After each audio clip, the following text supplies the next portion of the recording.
is a professor at the Notre Dame University in Japan. Okayama. Okayama, Japan, yes. Okayama, Japan. And he's also the series editor for a number of extensive reading or reader series from Cengage Learning.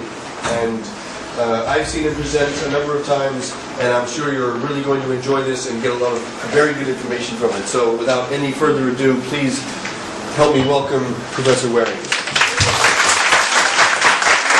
Okay, hello everyone. Okay, I'm going to talk today about why extensive reading doubles your students' vocabulary.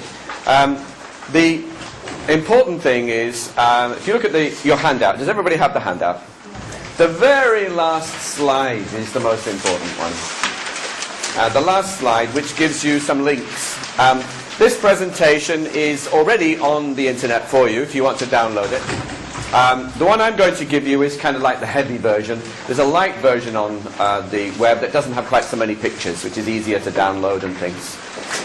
Also, I gave a talk yesterday which was about managing an extensive reading program. And that's also on the web if you missed the presentation yesterday. There are also lots of links there on my extensive reading website with lots and lots of information to supplement the things I'm doing today. So let me start. Let's just look at what, in many ways, the way that reading is typically taught. Not so much always at the primary level, but let's say the junior high school, a little bit higher, the Hug 1 type of way. What's a typical way that reading is taught? Well, it looks something like this. Okay, we have different parts to it. Do we have the click? Okay, all right, excellent. So what do we have? We have a typical reading text like this with some features. The text is quite short, typically. Maybe 300-400 words, something like that. There are many difficult words in there. Some words the students don't know. That's fine, because the aim is to try to learn them. You're trying to teach them. Cool, no problem there. Okay, so next. Oh, that's previous. Next. Right. Power. There are also often some follow-up activities, some exercises. We're reading comprehension, or maybe some vocabulary, some grammar, this type of thing. And sometimes there's some definitions down here. Sometimes in Korean, sometimes it's in English. And I think if you look at the kind of book that you would be teaching, a typical course book, would look something like this. Maybe at a different level. It might be easier for your students, might be harder for your students. But basically, this kind of design is typically the way that reading is taught here in Korea, and in fact in Asia. So, what does this mean? Well, they're taught usually from textbooks with short, difficult texts. They're doing lots of exercises to practice grammar, vocabulary, maybe some reading skills, maybe some strategies. This is a very typical thing that we do. And it's all fine. Nothing wrong with that. Perfectly okay. The teacher tends to lead the students, or the course book leads the students, because they have to follow and you go through Unit 1, Unit 2, Unit 3, Unit 4, and so on and so on. All the students are reading the same teacher-selected material. Okay, so the teacher, maybe the school district, maybe even the province, has decided which book the students are going to use, and all the students are using the same one, independent of their own level. Whether it suits their level or not, they're all reading the same thing. Therefore, they're all reading at the same pace. So, the higher ability students, the lower ability students are all reading at the same pace, because when we have our reading text, and the teacher says, okay, now please read the text, the slow learners will take, slow learners, that sounds awful. The slower readers will probably take, say, 5 minutes to read the text. The faster readers may take 1 minute. They then spend 4 minutes going, right? So they all read at the same pace, whether they like it or not. Okay? All the students read at the same difficulty level. Why? Because it's the same text everybody gets. As you know, in your class, there's going to be 20% of the students who are better than average, 20% of the students who are lower than average. For the students who are better than average, the text is probably going to be easy. They already know some of the words. They know much of the grammar. You're wasting their time. The 20% at the bottom, there's a lot more on the page that they don't understand. And it's really hard for them, and they can't grasp it because there's too much to hold on to at once.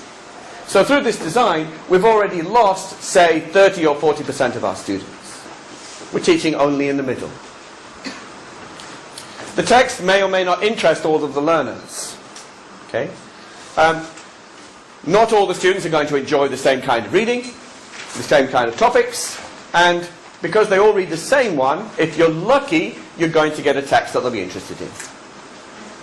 But if you ask your students about typical course book material, they tend to not like it so much. Okay?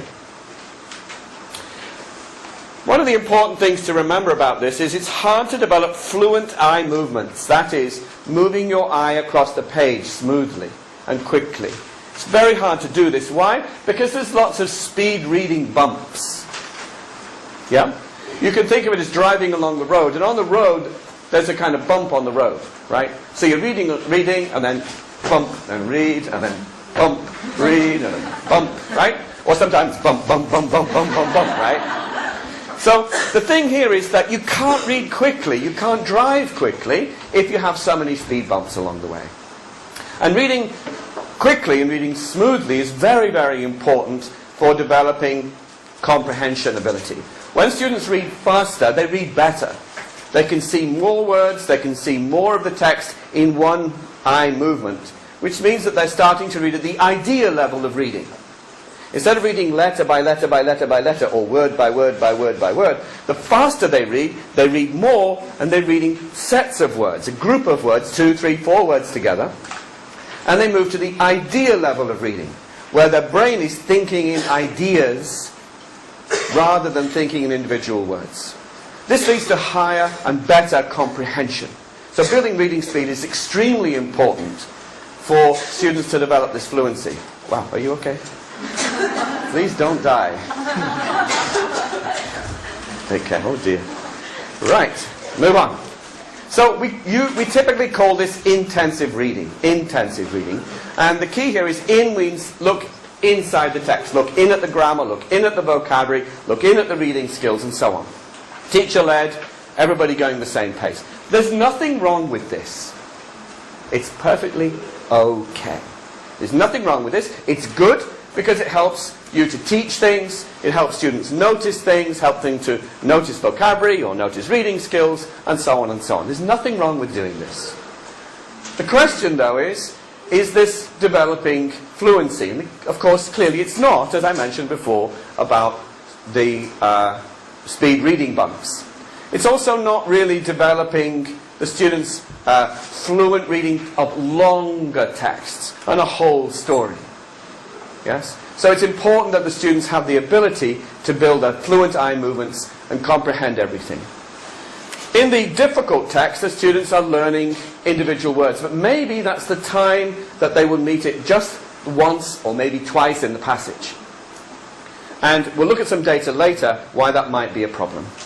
So the other side of the same coin is extensive reading. What is extensive reading?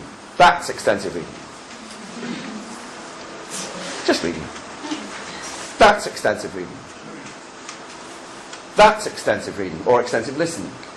Listening to the teacher talking, reading stories together. That's extensive reading. Notice what the students are doing here. This is extensive reading. Reading for fun, reading for enjoyment, reading what they want to do, everybody reading something different. This is not extensive reading. This is study reading. They have their pens in their hand, head down, looking at things. This is not extensive reading. This is language study reading. This is intensive reading, intensive study. Similarly, here you can see that there is a text that she's working through. And again, this is not extensive reading. This is language study reading. Okay? So how do intensive and extensive reading fit together? Well, think of it in terms of from slow speed to high speed, low comprehension to high comprehension. And if we think about 90% of known vocabulary, you know students know 90% of the words on the page. Let's see what happens. If they know less than 90% of the words on the page, this becomes reading pain. It's painful for them. Too many speed bumps. It's demotivating, it's difficult for the students, and it's very easy for them to lose motivation. high effort, lots of effort, and often can create in the student a feeling of, I'm not good at English. English is difficult. This impression that English is difficult. If students know 98% of the words, between 90 to 98%, this would be intensive reading. This is instructional level of reading, where you actually can teach something. The idea is to teach something. They learn new words, new grammar, and so on. If students know between 98% to 100% of the words on the page, then we have a chance for extensive reading, which allows for fast, fluent comprehension, fluent movements, adequate comprehension, and they'll be able to read quickly and enjoyably because there's not too many speed bumps. If students know 100% or more, then this allows for speed reading practice. Right? The students can read quickly if they know nearly everything. You can't build reading speed if there's lots of stuff you don't know. You can't do it. So these are how they fit together. With language they don't know, it's instructional or painful. With when they know most of the language that's on the page already, the idea is they can build fluency, they can build speed, they can build enjoyable reading experiences, and they can read a lot. And we'll find out why it's so important later that they read a lot. So if we took a typical course, like this one, where we've got Unit 1, Unit 2, Unit 3, Unit 4, Unit 5, and these are the typical kind of courses we would teach. What tends to happen here is that the course book would teach the main curriculum. That is the grammar syllabus maybe, or maybe a vocabulary syllabus,